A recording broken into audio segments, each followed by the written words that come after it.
બધાને એમ થતું હશે કે આવા ટાઈડમાં ક્યાં ફરવા જતી હશે.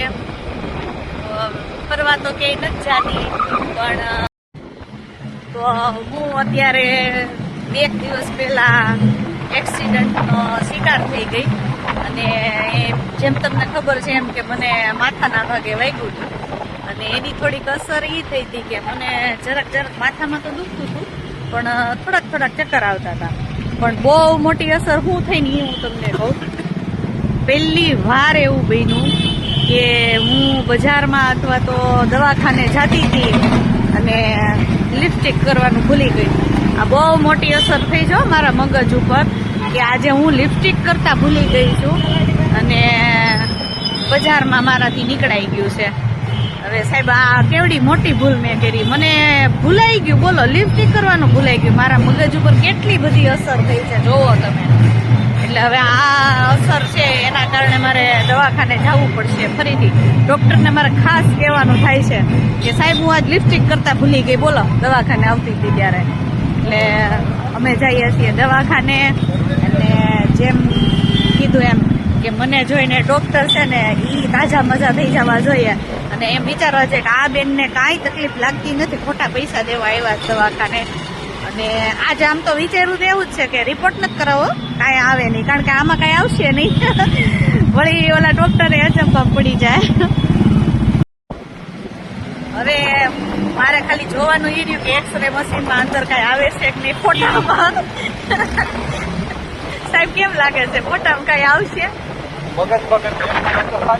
એટલે હું એ જ વિચારું છું કે ફોટો ક્યાંક બ્લેન્ક આવે નહીં, ડૉક્ટર મને કહે નહીં બેન આમાં તો કાંઈ છે જ નહીં. એટલે જોઈ છે હવે આગળ. અને એટલે જ મેં વિચાર્યું હતું કે આજે કંઈ એવું ફોટો પડાવવું કે કંઈ રિપોર્ટ કરાવવાનો મારે કાંઈ વિચાર નથી. આ તો ડૉક્ટરને ખાલી કહીએ કે વળી કાંઈ વાંધો નથી ને એમ. અમને ખબર પડે ને મગજ મને તો ખબર જ છે, હું ઘરે કબાટમાં હાચવીને મૂકીને આવું છું. ભાઈ બહુ કિંમતી હોય મગજ તો, અને એને હાચવીને રાખવું જોઈએ. મેં અમારા સાયન્સમાં ભણાવવામાં આવે છે કે સૌથી મગજ છે ને એ સૌથી આપણું કિંમતી ઓલું છે, કારણ કે આખા શરીરનું સંચાલન મગજ જ કરે છે. કે હું એને છે ને સરસ મજાના કબાટમાં, તિજોરીમાં સાચવીને બોક્સમાં મૂકીને જ બહાર નીકળું છું. અને એટલે મારે આમ કાંઈ વાંધો ન આવે. એટલે આવી ગયું છે દવાખાનું ને જઈ છે ડાયરેક્ટ ડૉક્ટર સાહેબ શું કહે છે આમ જોઈને કે બેન આ તમને કાંઈ વાંધો નથી લાગતો. હું ચિંતા વ્યક્ત કરીશ કે સાહેબ આજુ લિપસ્ટિક કરવાનું ભૂલી ગઈ, બોલો. આ વાગ્યું ને એની અસર મારા મગજ ઉપર કેટલી પડી છે કે મેં બધુંય કર્યું નું લિપસ્ટિક કરવાનું ભૂલી ગઈ. હું તો દવાખાનું હોય કે થિયેટર હોય એ ત્યારે પલોઠી વાળીને ફૂલ આપણે થઈને બેસી જવાનું હોય, પણ મૂળ કંટાળો એમ આવે છે કે 1 કલાક થઈ તો હજી વારો નથી આવ્યો.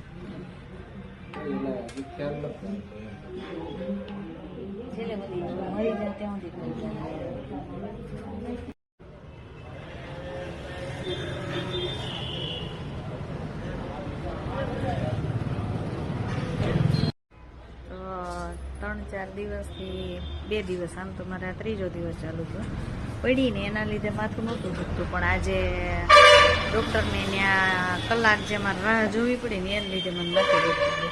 અને હવે દવા લેવા માટે રાહ જોવી પડે છે. એનું એમ તો ડૉક્ટરને મેં કીધું કે ભાઈ આપણે કાંઈ દવા પીવાની થતી નથી, પણ અત્યારે સાહેબે દવા આપી છે કે જો તમને દુખે માથામાં તો પીજો, બીજી કાંઈ એક્સ્ટ્રા કાંઈ દવા આપી નથી. અને એમ કીધું છે કે બહુ કાંઈ ચિંતા જેવું કાંઈ છે જ નહીં. અને સર્ટિફિકેટ તો સરસ આપ્યું ડૉક્ટર સાહેબ, એ કે જાડી ખોપરીના બેન છે ત્યાં. માણસોને ડૉક્ટર હોય, માણસોને એવી ઓલું મળતું હોય કે જાડી બુદ્ધિના છે. આજ મને નવું સર્ટિફિકેટ મળ્યું, જાડી ખોપરીના બેન છે. અને હું ખુદે થોડીક જાડી તો છું, એટલે ખોપરી જાડી જોઈ ને એમ. પણ ગમ્યું, એ આપણને ગમ્યું હોય એના જેવું. સાહેબના પૈસા આજ બચી ગયા છે. અને સાહેબ આપણે બજારમાં જવાનું થોડો થેલો લેવા, ભલે મોડું થયું.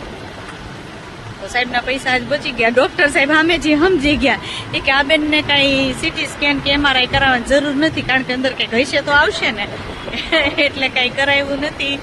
સાહેબે સામેથી ના પાડી દીધી કે કાંઈ કરાવવાની જરૂર નથી. અને મને ઘરેથી ન જ હતું. મેં કીધું આ સીટી સ્કેન ને MRI કરાવશે અને પછી કાંઈ આવશે નહીં અંદર ને, જે 5-6 હજાર રૂપિયા પડી જાય મારા. એટલે મેં કીધું ઘરેથી જ નક્કી કર્યું હતું કાંઈ કરવાનું થતું નથી, આ તો ખાલી ડૉક્ટરની સલાહ લઈ એવું કહે છે. એટલે ખરેખર એવું જ થયું. સાહેબે સામેથી સમજી ગયા કે ના ના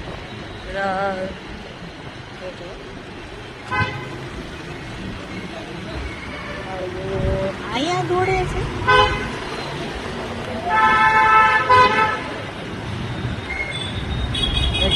પેલો એટલે કાંઈ પણ ચિંતા કરવાની જરૂર નથી. ખાલી થોડોક માથામાં સોજો છે તો એ તો મેં બરફ ઘસીને મટાડી દીધો અડધી ડૉક્ટર. અને થેન્ક્સ ટુ મારી બેન કે જે મને છે ને, મારી મોટી બેન છે ને, એને હું ગમે ત્યારે કંઈક ફોન કરું ને ગમે એ તકલીફ થઈ હોય ત્યારે, એટલે એની પાસે એનો ઉકેલ હોય જ અને એના ઉપાયથી મને